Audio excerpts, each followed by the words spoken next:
ప్రపంచంలో అత్యంత ధనిక దేశాల గురించి మాట్లాడితే ముందుగా గుర్తుకు వచ్చే పేర్లలో స్విట్జర్లాండ్ ఒకటి. ప్రపంచంలోని ధనవంతులు తమ డబ్బును భద్రపరిచేందుకు ఇష్టపడే దేశం కూడా ఇదే. అయితే ఆశ్చర్యకరమైన విషయం ఏంటంటే స్విట్జర్లాండ్కు చమురు నిల్వలు లేవు, బంగారు గనులు లేవు, సముద్ర తీర ప్రాంతం కూడా కాదు.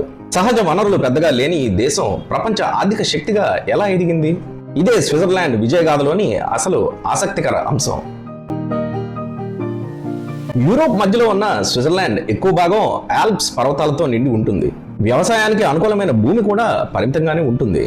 దీంతో సాంప్రదాయ వనరులు ఆధారంగా అభివృద్ధి సాధించడం కష్టమైంది. కానీ అదే పరిస్థితిని దేశ నాయకులు ఒక అవకాశంగా మలుచుకున్నారు.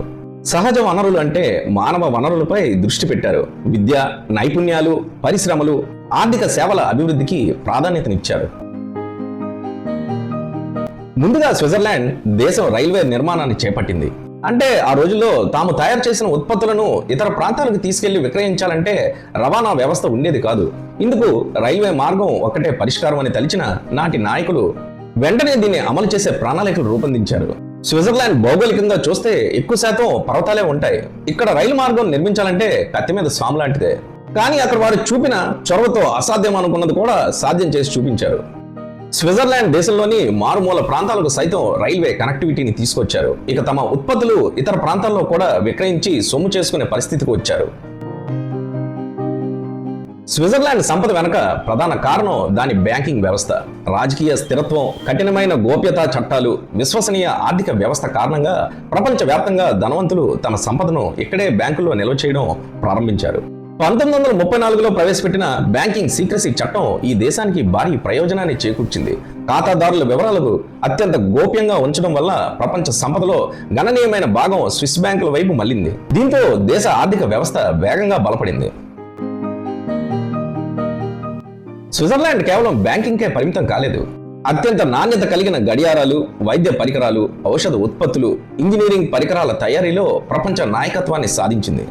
రోలెక్స్, ఒమేగా, నోవార్టిస్, రోషే వంటి సంస్థలు ప్రపంచ మార్కెట్లో స్విట్జర్లాండ్ ప్రతిష్టను మరింత పెంచాయి. స్విస్ మేడ్ అనే ముద్ర నాణ్యతకు ప్రతీకగా మారింది. 2 ప్రపంచ యుద్ధాల సమయంలో కూడా స్విట్జర్లాండ్ తటస్థ వైఖరిని కొనసాగించింది. ఇతర యూరోపియన్ దేశాలు యుద్ధాలతో నష్టపోతుంటే స్విట్జర్లాండ్ తన ఆర్థిక వ్యవస్థను రక్షించుకుంది. ఈ స్థిరత్వమే విదేశీ పెట్టుబడులను మరింత ఆకర్షించింది. స్విట్జర్లాండ్ విజయానికి మరో ప్రధాన కారణం పరిశోధన, ఆవిష్కరణలకు ఇచ్చిన ప్రాధాన్యత.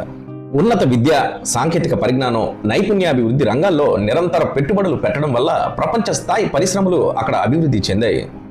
చిన్న దేశం అయినప్పటికీ ప్రపంచ ఆవిష్కరణ సూచికల్లో ఎప్పుడూ అగ్రస్థానంలోనే నిలుస్తుంది. మీకు ఈ వీడియో కనుక నచ్చినట్టయితే BRN న్యూస్ని లైక్ చేసి ఫాలో చేయండి.